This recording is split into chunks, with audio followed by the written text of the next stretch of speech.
Don't forget to subscribe and turn on notifications.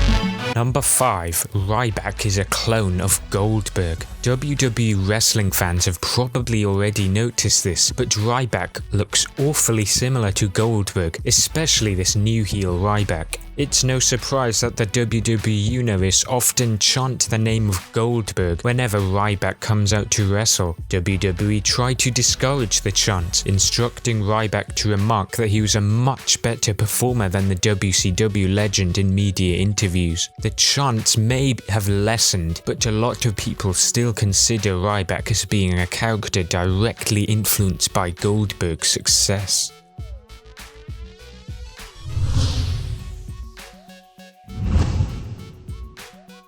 Number 4. WCW booked him better than WWE.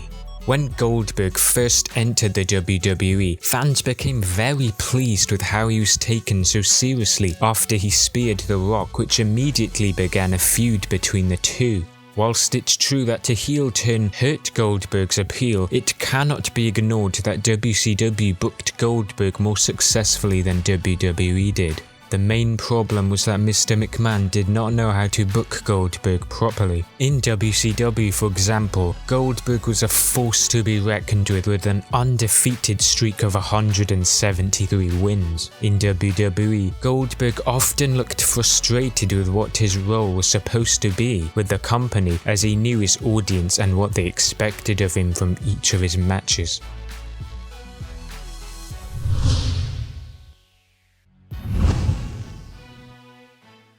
Number 3. Disastrous last match. We all remember WrestleMania 20, where we saw Chris Benoit winning the triple threat match against Triple H and Shawn Michaels for the World Heavyweight Championship. But more notably, fans will remember WrestleMania 20 for the disastrously sloppy match between Goldberg and Brock Lesnar, with Stone Cold Steve Austin being the special guest referee. Prior to this disastrous WrestleMania match, Lesnar wanted out of the WWE as he did not like the lifestyle, constantly putting his body in risk and traveling on the road every day. It was also going to be Goldberg's last match too, so by the time these two monsters came face to face, neither of them really tried during the match. The match as a whole just could not be saved due to the intense hate the crowd was spewing all throughout it. The slow start was embarrassing and they did not seem to have any chemistry in the ring.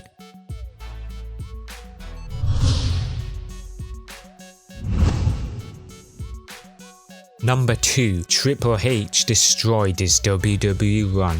In 2003, Goldberg joined the WWE from WCW in an attempt to keep his cash flowing and for a fresh new start. His attack on The Rock proved to be very successful, as mentioned before, as it caused him to be likable to the fans. In Backlash 2003, Goldberg ended up defeating The Rock, and as a result, he consequently ended up defeating everybody in his path until he reached the top for a shot for the World Heavyweight Championship, which belonged to Triple H at the time. His WWE run was looking good as it employed similar tricks that the WCW did to the Goldberg character.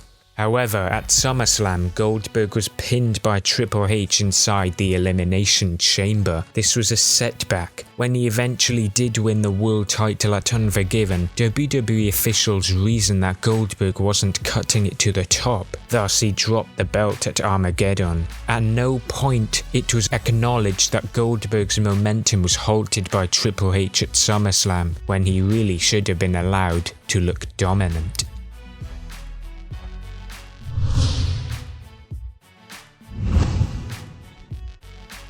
Number 1.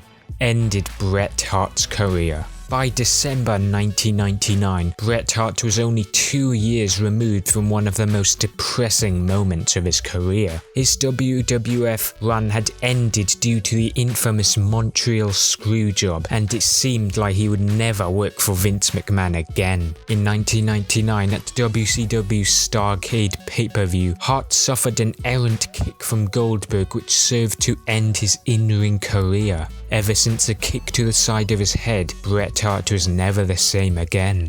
Consequently, he stepped away from full-time wrestling in late 2000. Hart mended his relationship with Mr. McMahon in 2010, and Mr. McMahon gave him a one-sided match at WrestleMania 26, which was between Bret Hart and Mr. McMahon after apologies had been handed out. Who knows, if Goldberg had not been so careless, things could have been different for Bret Hart, but I guess we'll never know.